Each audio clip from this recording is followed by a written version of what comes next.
सुप्रभात बच्चों। हिंदी की कक्षा में आपका स्वागत है। आशा है आप स्वस्थ होंगे और सुरक्षित होंगे। बच्चों, पिछली कक्षा में हमने संसार पुस्तक है पढ़ा था। आपने वह पाठ पढ़ लिया होगा, ठीक है। आज हम एक कविता पढ़ेंगे। कविता पढ़ने से पहले मुझे आप एक बात बताएं।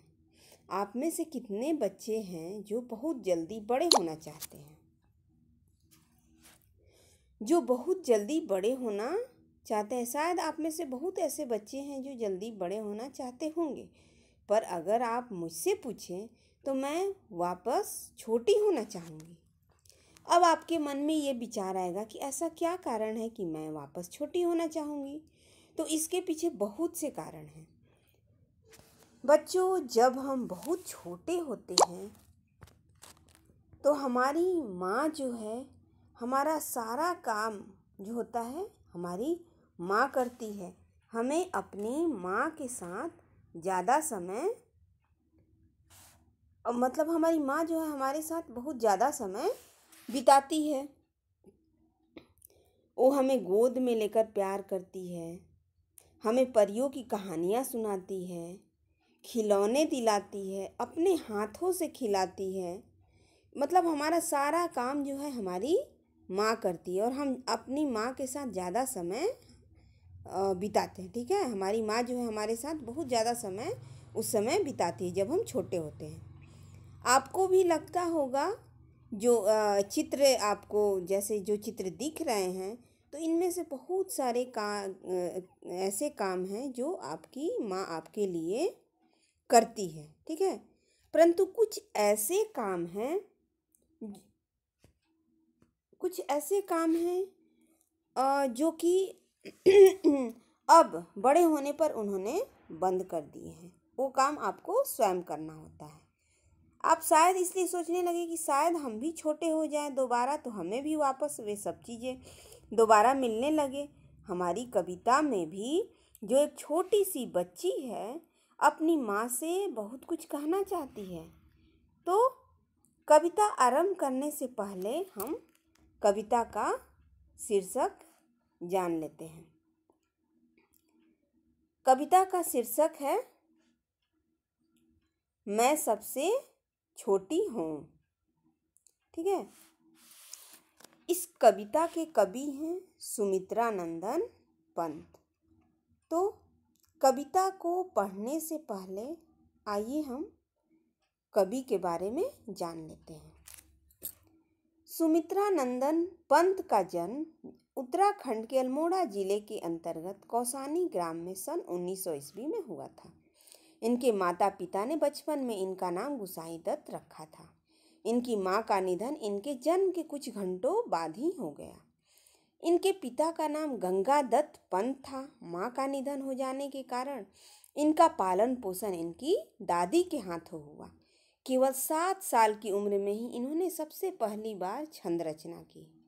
अपनी आगे की पढ़ाई करने के लिए ये जब अल्मोड़ा आए तब इन्होंने अपना नाम सुमित्रा नंदन पंत रख लिया।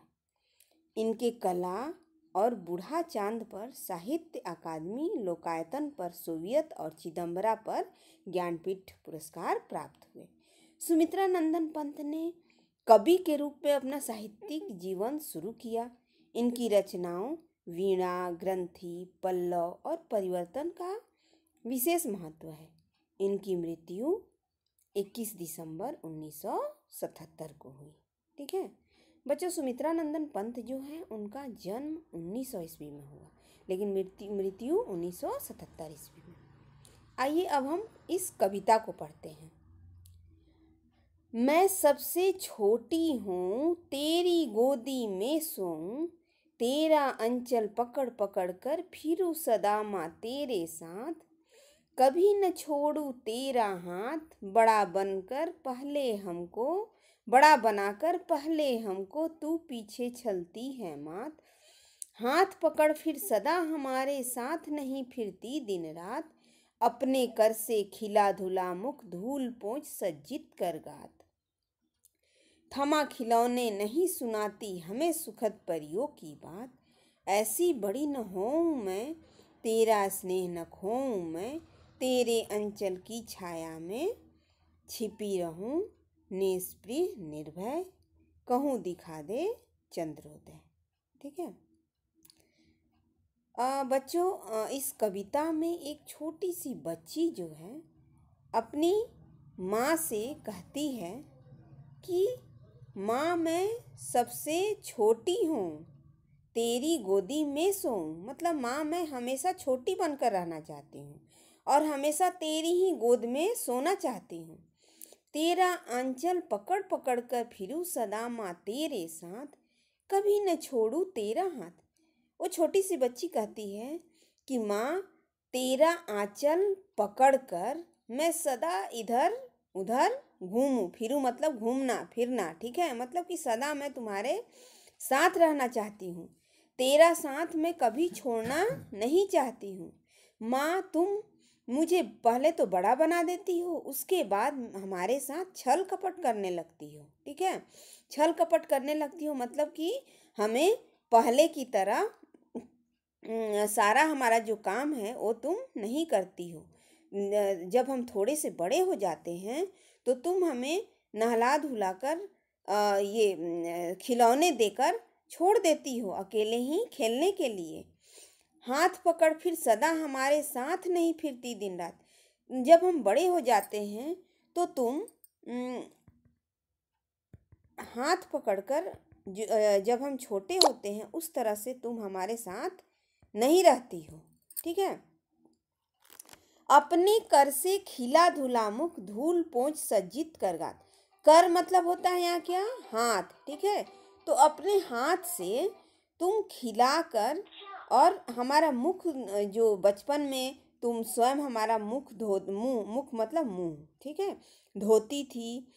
हमारे जब हम खेलते थे इधर उधर, जब हमारे शरीर में मतलब जब हमारा शरीर गंदा हो जाता था तो तुम हमें नहला धुलाकर धूल हमारा साफ करके सज्जित कर गात। गात मतलब होता है शरीर, हमारे शरीर को सजाती थी, मतलब हमें सजाती थी। और हाथ में खिलौने थमा देती थी, सुंदर सुंदर खिलौने देती थी और परियों की कहानियाँ सुनाती थी। लेकिन अब तुम ऐसा नहीं करती हो, नहीं सुनाती हमें सुखद परियों की बात।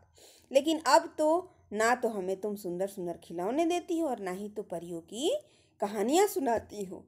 ऐसी बड़ी न होऊं मैं, तेरा स्नेह न खोऊं मैं। माँ मैं ऐसी बड़ी होना नहीं चाहती कि तेरे प्यार से, स्नेह मतलब प्यार, तेरा प्यार मैं खोना नहीं चाहती हूँ, मतलब मैं तुमसे दूर होना नहीं चाहती हूँ। बच्चे को ऐसा लगता है कि बच्ची को ऐसा लगता है कि हम लोग जैसे जैसे बड़े होते जाते हैं तो माँ जो है हमें स्नेह देना, प्रेम करना कम कर देती है। ठीक है, तो वही बच्ची सोचती है कि मैं वैसी बड़ी होना नहीं चाहती हूँ कि तुम्हें प्यार मुझे नहीं मिले। मैं हमेशा तुम्हारा प्यार पाना चाहती हूँ, तुम्हारा स्नेह पाना चाहती हूँ, इसको मैं कभी खोना नहीं चाहती हूँ। इसीलिए मैं हमेशा छोटी बनकर रहना चाहती हूँ। तेरे अंचल की छाया में छिपी रहूं निस्पृह निर्भय, कहूँ दिखा दे चंद्रोदय। वो छोटी सी बच्ची कहती है कि मैं हमेशा तुम्हारा आंचल पकड़कर तुम्हारी आंचल की छाया में रहना चाहती हूँ, तुम्हारी आंचल में हमेशा छिपी रहना चाहती हूँ। निस्पृह मतलब बिना किसी इच्छा के, मतलब तुम्हारे, जब मैं तुम्हारे साथ हूँ, तुम्हारी आंचल की छाया में हूँ तो मुझे और किसी चीज़ की इच्छा नहीं है। ठीक है। निर्भय, वहाँ मुझे किसी चीज़ का भय भी नहीं है। मैं निडर होकर तुम्हारे आंचल की छाया में हमेशा रहना चाहती हूँ और कहना चाहती हूँ कि मुझे दिखा दो चंद्रोदय। चंद्रोदय मतलब चांद का उदय। ठीक है, जैसे कि बचपन में तुम मुझे चांद को दिखाया करती थी और दिखाकर मुझे बहलाती थी, खिलाती थी। ठीक है, तो उसी तरह से बच्ची जो है अभी भी जो थोड़ी छोटी सी बच्ची बनकर ही रहना चाहती है। उसको लगता है कि बड़े होने पर माँ जो है हमें बचपन में जितना प्रेम करती है, प्यार करती है, स्नेह देती है, उतना बड़े होने पर नहीं देती है। इसलिए छोटी बच्ची जो है हमेशा छोटी बनी रहना चाहती है, क्योंकि वो हमेशा अपनी माँ के साथ रहना चाहती है। ठीक है, अब इस कविता का अर्थ मैं आपको भावार्थ से समझा देती हूँ।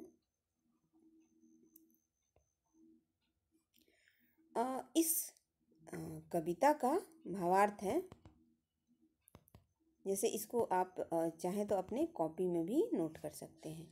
इस कविता का भावार्थ है कि इस कविता में एक छोटी बच्ची अपनी माँ से कह रही है कि हे माँ, मैं सदा सबसे छोटी बनी रहना चाहती हूँ, क्योंकि तुम मुझे खूब लाड प्यार दोगी। मैं तुम्हारी गोद में सो सकूंगी। मैं सदा तुम्हारा आंचल पकड़कर तुम्हारे साथ साथ घूमा करूंगी और तुम्हारा हाथ कभी नहीं छोड़ूंगी। बच्ची अपनी माँ से शिकायत करते हुए कहती है कि पहले तो तुम हमें बड़ा बना देती हो, और फिर बड़ा होने पर तुम हमें पहले जैसा प्यार नहीं करती।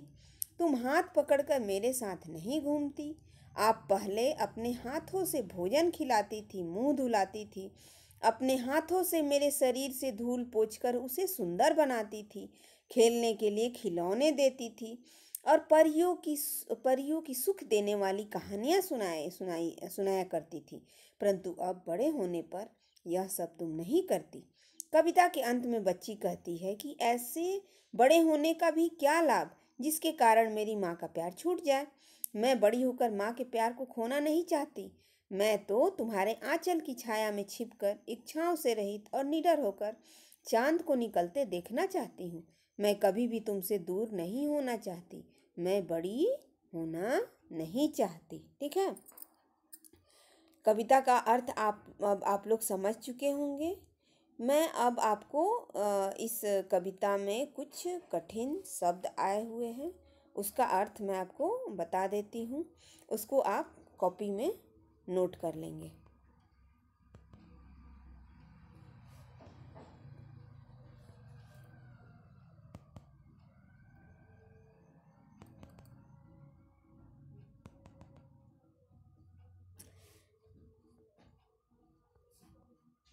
जैसे इसमें है अंचल। अंचल मतलब होता है आंचल। छलना, छलना मतलब धोखा देना। मात मतलब माता या माँ। कर मतलब हाथ। सज्जित मतलब सजाना। गात मतलब शरीर। सुखद मतलब सुख देने वाली। स्नेह मतलब ममता। निस्पृह मतलब कोई इच्छा ना होना। ठीक है, बिना किसी इच्छा का, मतलब कि उस समय हमारे मन में और कोई इच्छा नहीं है। निर्भय, निर्भय मतलब बिना डरे, बिना भय के। चंद्रोदय मतलब चांद का निकलना। ठीक है बच्चों, ये पाठ आपका यहीं समाप्त होता है। जो भी आपको ये कठिन शब्दों के अर्थ यहाँ बताए गए हैं, इसको आप अपनी कॉपी में नोट कर लेंगे और इस वीडियो को देख करके इस कविता का अर्थ और भावार्थ समझने का प्रयास करेंगे। ठीक है, ओके, थैंक यू।